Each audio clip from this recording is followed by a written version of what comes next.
This is Fox 5 Local News at 5. No one really knows what's going on. A science class demonstration goes horribly wrong, causing an accident in a chemistry lab. I guess it's kind of scary knowing that this could happen to anyone in a chemistry class. Students and a teacher are rushed to the hospital following a chemical fire. How did this happen? Plus, an update on their conditions tonight. We offer our thoughts and prayers to the family, to the students, the faculty here, and the county school system. Fox 5 has live team coverage starting right now. And the cause is under investigation at this hour. Thanks for joining us, everyone. I'm Sarah Simmons. And I'm Laura Evans. The fire chief says he hopes to know what happened soon, but tonight the school community is still rattled. Fox 5 is covering every angle of this story. We're going to start things off right now with Fox 5's Paul Wagner. He is live at Woodson High School. Paul, what's the latest? Well, Sarah and Laura, I can tell you that around 9:40 this morning, there was a fire inside a classroom, a chemistry classroom here at Woodson High School.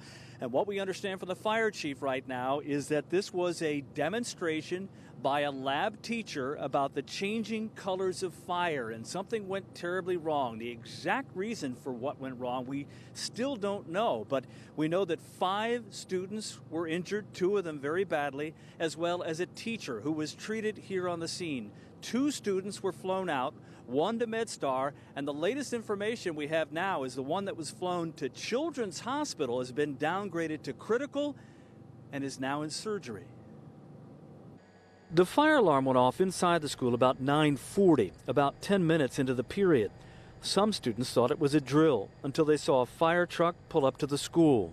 Oh, maybe there is a fire, probably just something in the kitchen, like a microwave fire, but then like a medevac chopper came in. 2 students so badly burned that fire officials initially called their injuries life-threatening were loaded onto 2 separate helicopters, and one was flown to MedStar's burn unit and the other to Children's Hospital next door.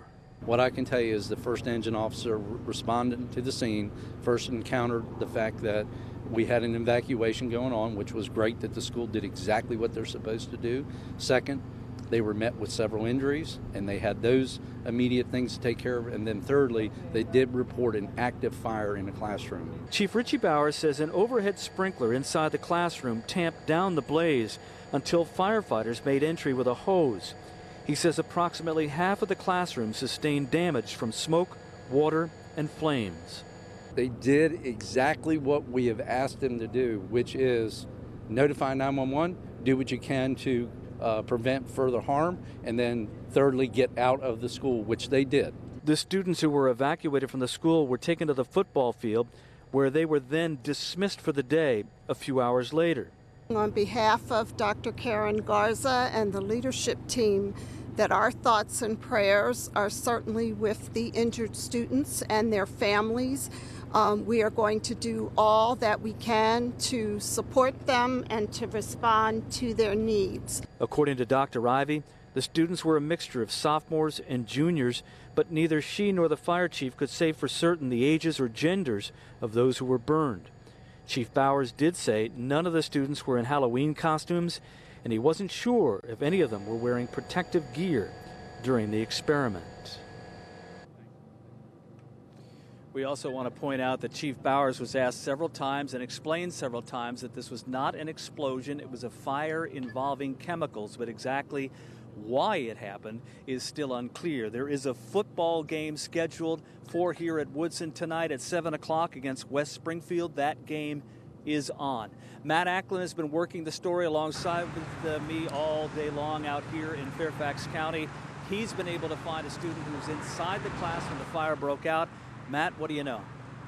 Hey, Paul, that's right. We did speak to that student. He was right there this morning, and he's telling the same story that officials are telling, that basically there was an experiment. The teacher was conducting this experiment when something went wrong. He refers to it as an explosion. He even calls it a fireball. But he says once that happened, everyone immediately ran to the door to get away. Everything exploded, and so I just grabbed my phone, my bag, and ran out. Daniel Dorlester walked out of school with his parents at his side. He's been through a lot today. What started out as a classroom lab experiment turned ugly quickly. Sound of it, it was just like, it was a whoosh kind of sound, like, you know, just a fireball type sound, and it was like a fireball. Daniel didn't get hurt, but many of his classmates and his teacher did. He said he didn't notice it until he entered the hallway to escape. I just saw them on fire and then they disappeared for a second. It's a mixture of emotions. You know, I'm very relieved that my son is okay, but I'm thinking about the other kids who are in the classroom and worried about them and how their parents are feeling. Meanwhile, the entire school was evacuated. As rescuers rushed in, school officials moved students to the bleachers at a football field behind the school. We thought it was a drill, but it turned out to be something completely awful. I think it was just a freak accident, and I hope the teacher and everyone involved is okay. We're told by other students the teacher is well known and respected. Other chemistry students tell us goggles and aprons are always used when lab projects are carried out. After talking to several people today, it does appear that school officials really had a plan in place and they basically executed that plan today. We noticed as soon as we drove up, about an hour after the incident, there were school buses lined up here. All the students were already out of the school and were in the football field. And as Paul was saying earlier, they were at that football field in the stands for a couple of hours. They were scheduled to get out early today at 12:55. And that is when they were released. Live in Fairfax, Matt Acklin, Fox 5 News. Now, 3 of the students injured in the chemistry lab fire were taken to Inova Fairfax Hospital by ambulance. Our live team coverage continues outside the hospital right now with Fox 5's Lauren DeMarco. She is there. What can you tell us, Lauren?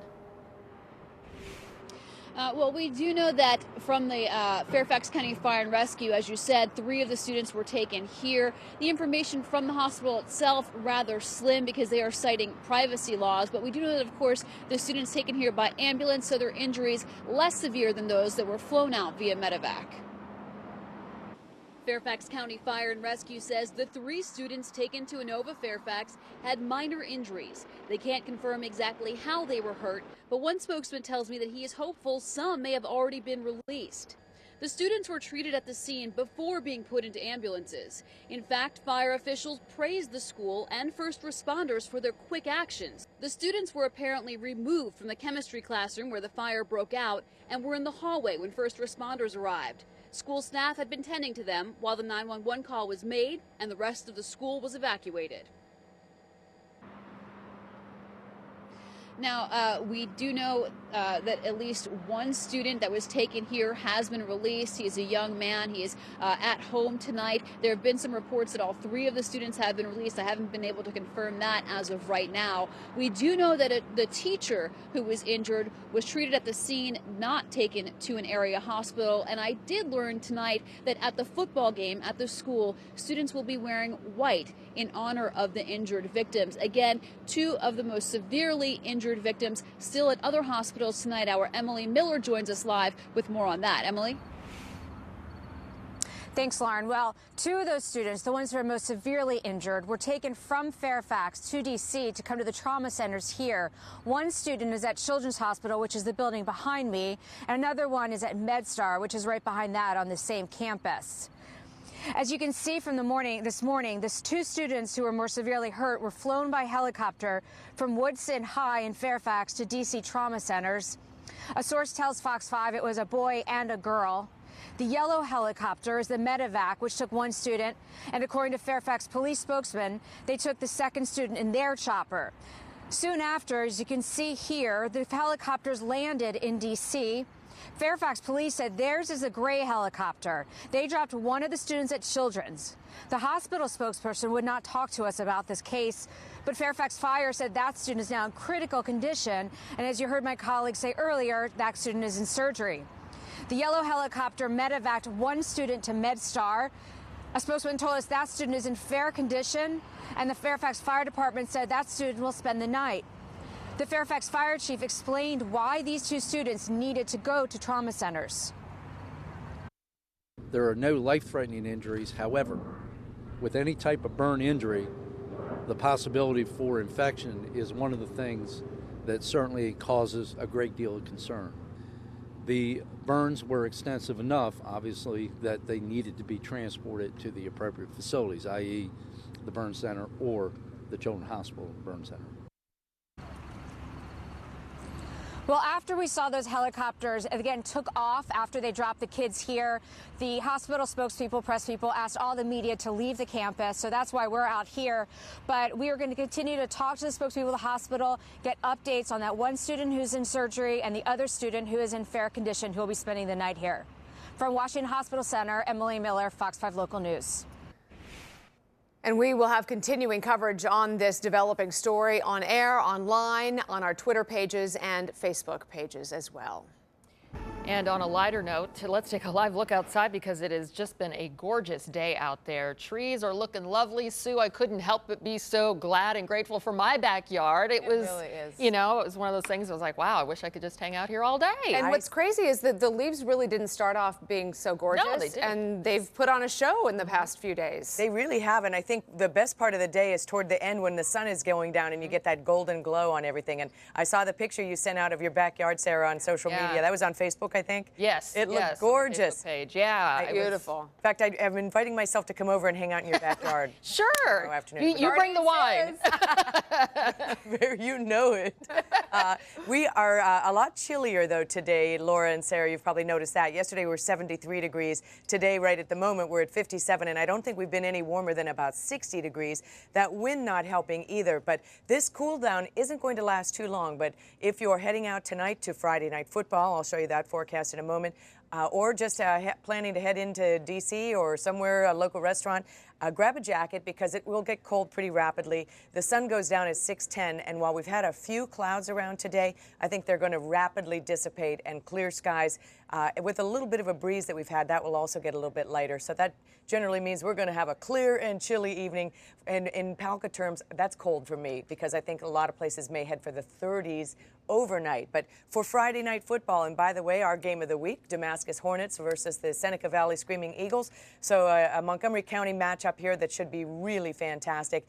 And again, that game kicking off about 6:30, 54 degrees, by halftime 52 and final 50. But then overnight, that's when we head for the 30s. So if you've got some sensitive plants out, there could be a touch of frost here and there in a few spots. Frederick may head for 34 degrees, the district right around 43, and it's a cold start for our Halloween Saturday, but oh, a very nice day in the cards for the kiddos. We'll show you the trick-or-treat forecast and let you know whether or not you're going to need your umbrella on Sunday. So the full forecast coming up a bit later. Laura, back to you. All right, Sue, thanks very much. We'll see you soon. Efforts are continuing at this hour to clean up a major fuel spill near Reagan National Airport. Let's give you a live look at Reagan National right now. This began last night when some workers at the airport smelled the fuel near the south side of the airport. Workers then noticed an oily sheen on the Potomac River. Well, it turns out at least 7,500 gallons of aviation fuel spilled into the Potomac River. It's unclear why this happened, and again, there are efforts right now that are underway to clean it all up. No one has been hurt, and it's unclear how long this cleanup will take. We'll keep you posted. Straight ahead at 5, the Redskins nickname is causing controversy again, this time in Montgomery County. Why a parent wants to ban Redskins clothing from school. Plus, controversy is brewing about T-shirts worn during Spirit Day at a Northern Virginia high school. Plus, Big Brother in Baltimore, a startling new report about spy planes flying over the city in the wake of the Freddie Gray case. And clear skies for your Halloween Eve. Stay with us, everyone. We'll be right back.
The Redskins name controversy has touched down in all sorts of areas, and now it's in front of the Montgomery County School Board. At issue here, a Native American parent who says he wants clothing showing the team's name and mascot banned.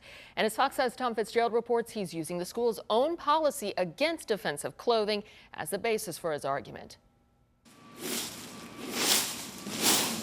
When Jared Hanamahi took his kindergartner to Highland Elementary School last month, he saw something he thought was out of bounds.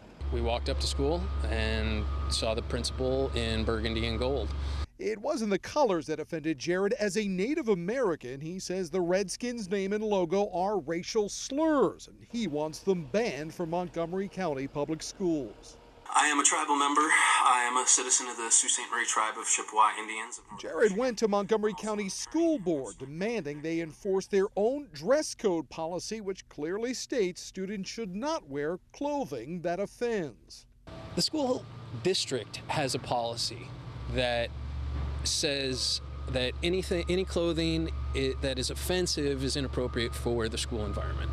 The interim superintendent sent Jared this letter referencing Washington's football team.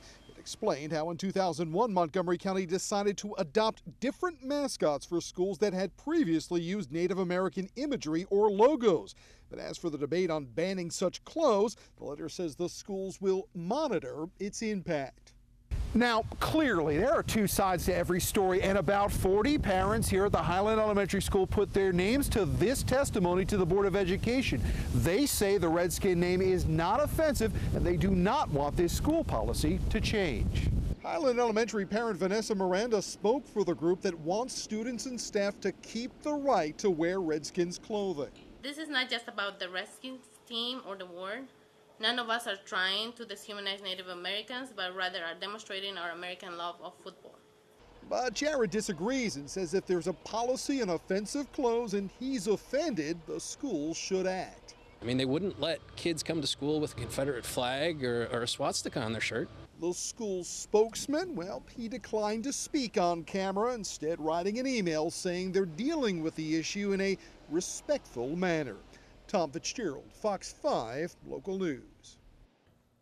As you said, he makes a good point. Yeah, you know, he's offended. The Confederate flag and you know, you can't wear a swastika. Right, you know, right, absolutely. People find it offensive, and that's the bottom line. If people are offended, and I know people become offended easily by certain things, and so I think there's people are curious to, or quickly jump to that argument, saying, oh, everybody's offended by stuff, but this is an argument that's gone on a long time, and we need to teach our children that if there is a larger group that is offended, that we need to respect that. Yeah. And this debate has gone on long enough with the Redskins team.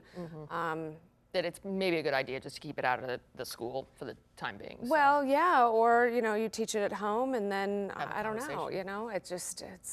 All right, continues. Well, the story has received the most comments on our Facebook page, as you can imagine. Two Stafford County high school students were photographed wearing T-shirts with the N-word on them for Spirit Day. Yeah, here's another one. The students apparently took the phrase from a popular hip-hop song. The picture was posted on social media, prompting outrage, and the phrase is derived from a hip-hop song that features rappers Drake and Soulja Boy. Listen to this.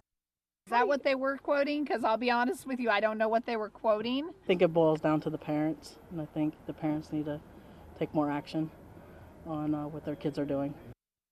Well, the administration says the incident was investigated and the appropriate actions were taken. A spokesperson wouldn't say whether the students are facing any disciplinary action.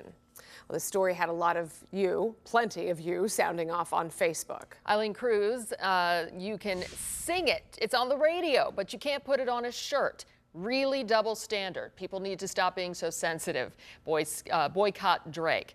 And Yvette chimed in, should know better. How did they make it out of the house? And Shavaria added, my issue is that there are two young ladies that couldn't find a more fitting term saying to showcase their accomplishment. I don't think they're racist, they're just enjoying a particular song. All African Americans don't use the word, nor do all Caucasians use the word with malice. Thanks for sounding off, and some good points there. Yeah, there really are. All right, the Obama administration is getting involved in a transgender lawsuit in Virginia. The Education Department and Justice Department are standing behind a 16-year-old who identifies as a boy. The Gloucester County School Board told Gavin Grimm that he had to use the girls' restroom or a unisex bathroom. A document filed by the Obama administration in support of Gavin says that policy violates a law that prohibits sex discrimination in education. Coming up at 5, day 2 of deliberations in the Charles Severance trial. We'll have the details from the courtroom coming up next. And an update on that runaway blimp as the military works to remove it from the crash site still.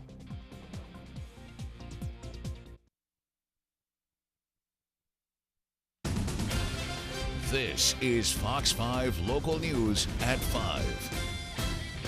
Recapping tonight's top story now. 5 students and 1 teacher injured in a fire inside a chemistry classroom at W.T. Woodson High School in Fairfax. Fire Chief Richard Bowers says the fire has been ruled an accident. It happened during a demonstration of the changing colors of fire. 2 students were airlifted to local burn units with serious injuries. 3 others were taken to Nova Fairfax Hospital. They have been released. The classroom teacher was also injured but was treated on the scene. For more now, we want to go to Fox 5's Matt Acklin, who is live outside the school. Matt, what's the latest?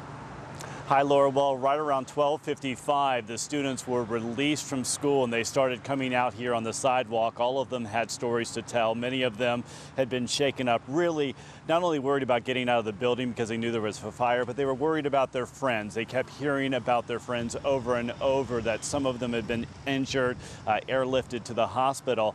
And we had a chance to talk with someone who was inside the classroom. Daniel Dorlester was there this morning, and he says his teacher was in front of this class doing an experiment.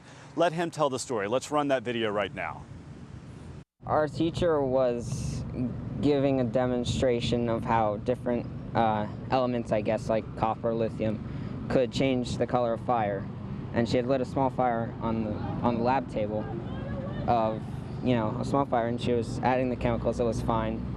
And then as the fire was dying down, she decided to add more alcohol, and everything exploded. And so I just grabbed my phone, my bag, and ran out. Everybody else started running out, and Daniel goes on to say that he actually got into the hallway and he saw someone on fire there.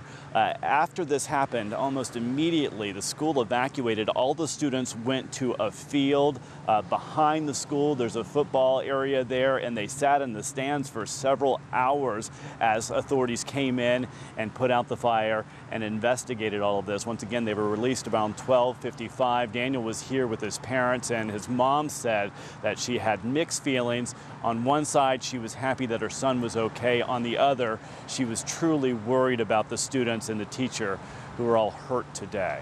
We'll have more coming up tonight at 6 o'clock. Back to you guys in the studio.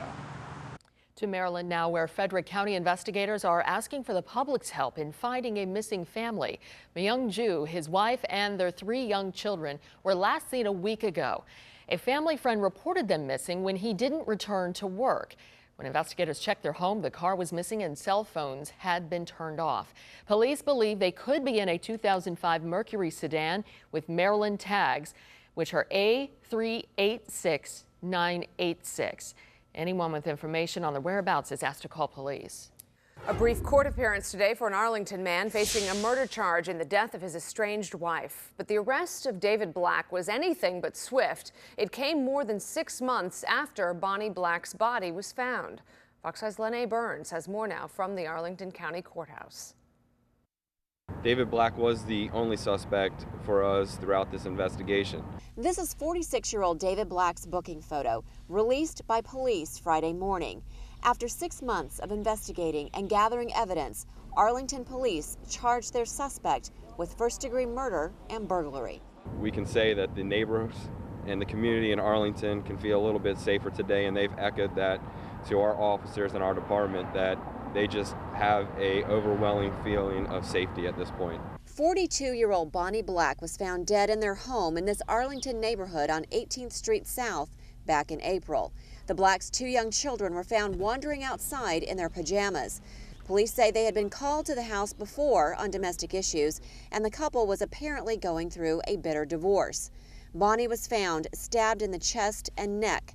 Police questioned David and towed his truck to check it out. And while Arlington police collected the evidence they needed to make the arrest of their one and only suspect, reaction to his arrest in this neighborhood is mixed. Personally, I still don't believe he did it. So it's not a relief to me in the sense that it doesn't feel like it got a threat off the street. Larry Cooley says David did a lot of construction work for him over the years and recently talked about how much he misses his children. He misses his children. He feels badly about, obviously he feels terrible like anyone would when somebody is killed, but nothing I would suggest is out of the ordinary. But others say the arrest confirms suspicions for them. A lot of anxiety. And scared because you didn't know actually who did it. So but I'm not really surprised that they arrested him. I'm just happy they, finally got the evidence they needed to do so. Black is back in court on November 5th, where a trial date is expected to be set. Lene Burns, Fox 5 Local News.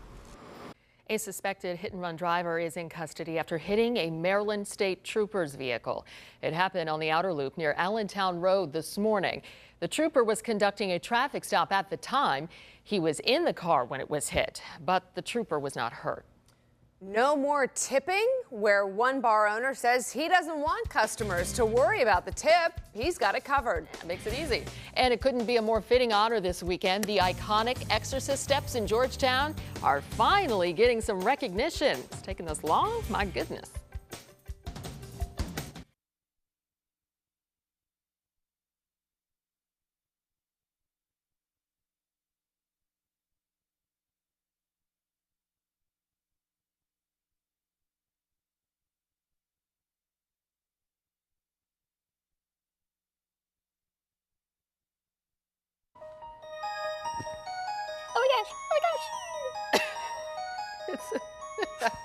You never knew he was going to show up behind us. It's so creepy. This is where my heart starts racing. If you are a fan of the horror film The Exorcist, you may want to head to Georgetown this evening. A ceremony is scheduled to take place around 6 tonight. This thing is distracting me back here. It's going to commemorate the famous steep staircase. There it is, highlighted in the 1973 movie. D.C. Mayor Muriel Bowser will be on hand, along with the film's screenwriter and director. The frightening movie was based on a novel written in 1971 by William Blady. On Good Day DC this morning, Fox 5's Bob Barnard spoke with director William Friedkin, who admits he did not know his film would be a hit. I was moved by the story. I thought it was a very powerful story about the mystery of faith. I did not set out to make a horror film. I knew it would be disturbing. I knew it would bother a lot of people, because it deals with very serious matters and mysteries. You know, life is a mystery, love is a mystery, birth and death are mysteries. All right. So I guess the ceremony is going on from 4 until 6, so it's about to wrap up. Got a little time. 20 more minutes if you can get down to Georgetown. But how cool to have those iconic stairs right in our backyard. So a plaque will be unveiled commemorating the stairs' significance in movie history, so there's a lot going to be happening. And if you want to improve your cardio, you can run those stairs. That is true. A lot of people have done that. Have you done it? Once. And you'll never do it again. Right. And then did things come flying out of your mouth? Yeah. No, thank God. Well, I don't know. Maybe by the time you get to the top. Right. All right. Students in Arlington County Public Schools are fed up tonight, and it's not over school lunches or homework. They're fed up over Wi-Fi access. The school system has decided to cut off Wi-Fi for student-owned devices during school hours due to excessive web traffic on the school's network. Well, students say they need internet access to help complete their schoolwork. Likely story. No, isn't that always how it is? Well, because they need to use their devices, but that may be the truth. Okay. Ever have a tough time figuring out how much to tip when you go out? Well, one bar in the district is making it very easy for customers. The Public Option Bar in Northeast says it is not accepting tips. Instead, owner Bill Perry decided to pay his employees a flat hourly wage. He says it's to help his workers in case they don't receive a good tip from customers, which I think is the way to go. Yeah, exactly. It takes the pressure off the patrons. Absolutely. All right. Let's have to figure out how much to tip. How much do we tip Sean and Tony? Right. Oh, I don't know. Let's see what they've got for us. Let's head over and check in with them for the local news at 6. Hey, guys. The better the tease, the better the tip, guys. Yeah. What is that? Well, hey, there's Mark there. That was a nightmare. Well, there goes the tip. Tipped out. What was that? There you go.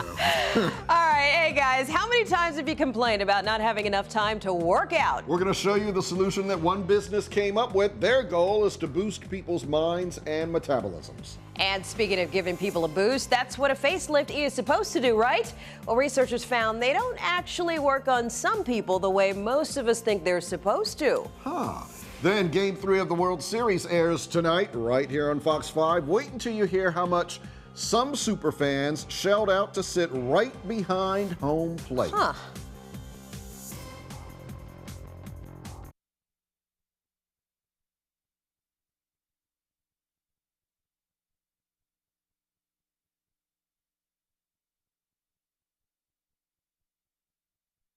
Nicholas? He's spot on that one.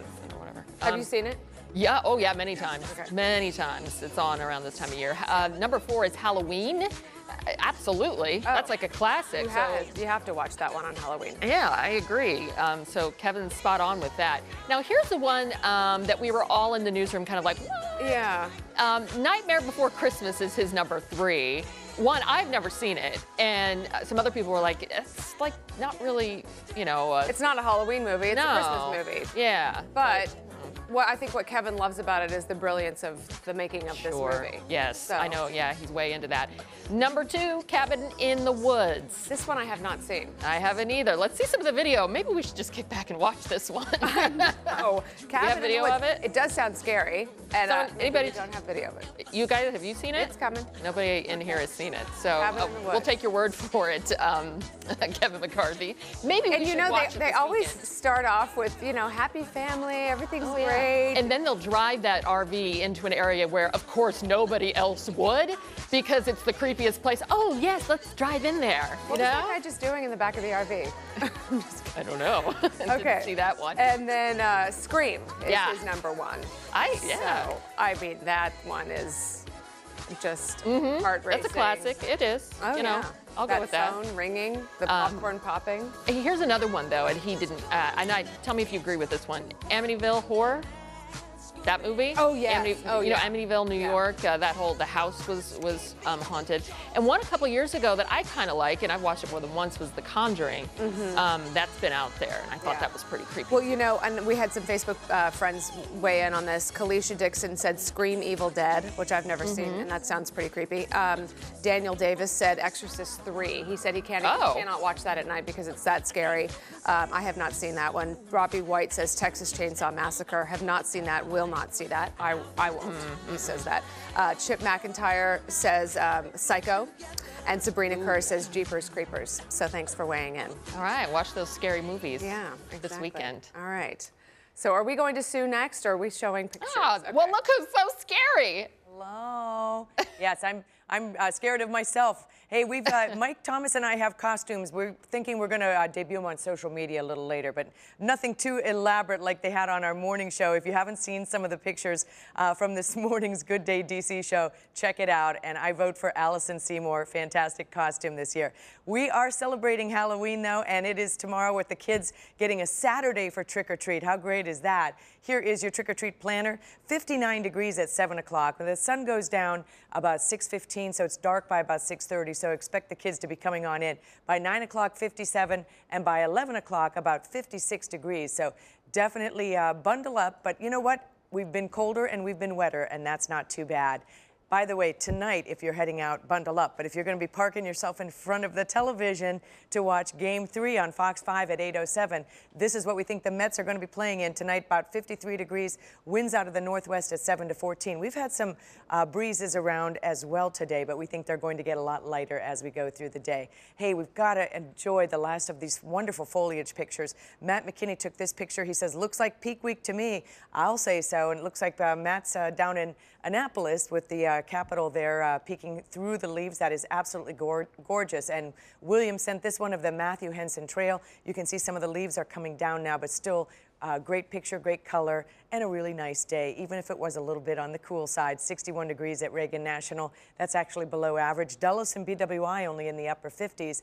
And if you are heading out tonight, while it's not too cold now, Friday night football mostly in the 50s, but it will be getting chillier later. In fact, we think we're probably going to be heading for the 30s in most places. And the winds, which have been a little bit noticeable today, still blowing about 12 to 15 miles an hour across the region. Those will also get better a little bit later tonight. And so with lighter winds, clearing skies, very dry air, it looks like we're headed for the 30s in many areas. So watch for a little patch of frost here and there.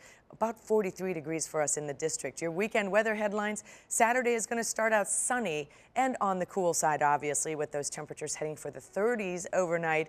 We will have more clouds coming in, though, by the time the kids head out for trick-or-treat, even though temperatures aren't too terribly bad with the 50s expected.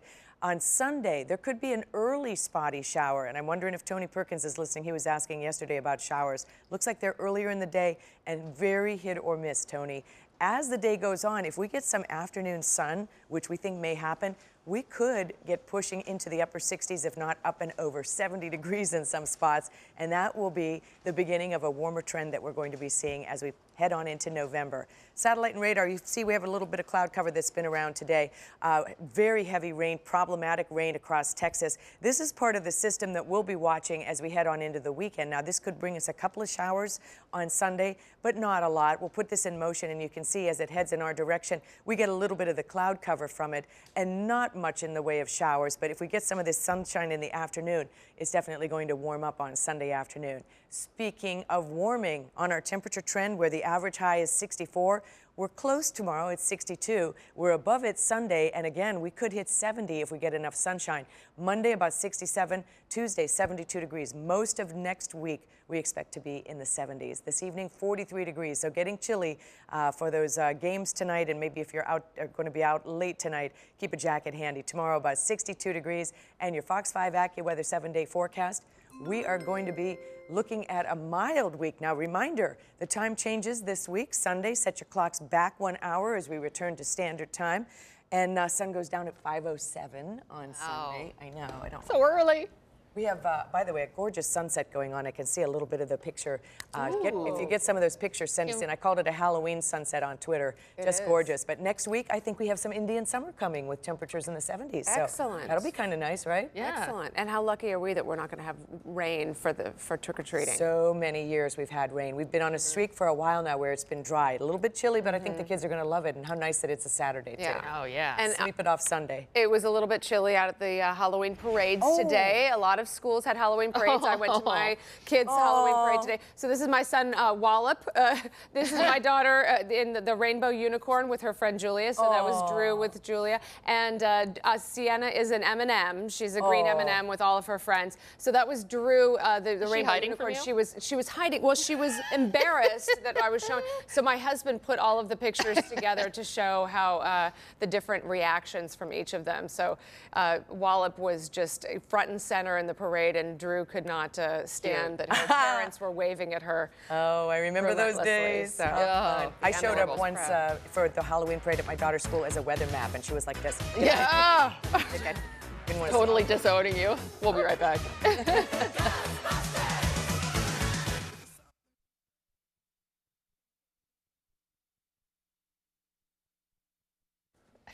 Hello. Hi. Oh, we're back. It's Friday, and that means it's time for our High Five Friday night game of the week.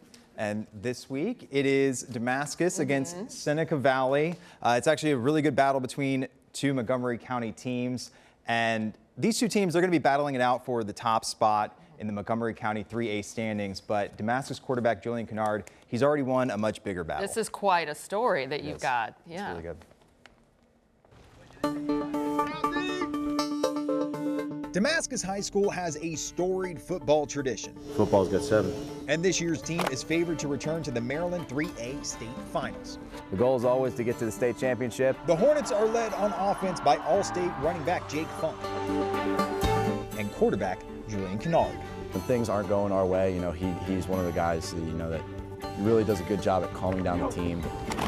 I've not seen him rattled yet. I mean, he's pretty cool customer. And Julian doesn't get rattled because he knows it can never get as bad on game day as it did one day in December 2009. And I was just hanging out with some friends, kind of sledding, and I could notice that something felt a little different, and like as it progressed on through the week, it got worse. Next thing I know, they said, all right, you're gonna go take a little nap. Julian was suffering from HLH, a blood disorder that affects just 1 in 500,000 children. The disease has a 50% mortality rate. New Year's Eve, they told my mom that they should expect that I probably won't wake up the next day. And it was very scary. You know, you don't realize, you know, how quick, you know, you could be from, you know, death. And, you know, Julian was, you know, very close, unfortunately. Julian was in a coma for 2 weeks. When he woke up, he had one question. When am I gonna play football again? And they told me, you might not even walk again. And I was just like, wait, what? Before Julian could run back onto a football field, he had to relearn how to walk. And I decided just to fight through it and prove them wrong. Julian went through physical therapy 3 times a day for a month.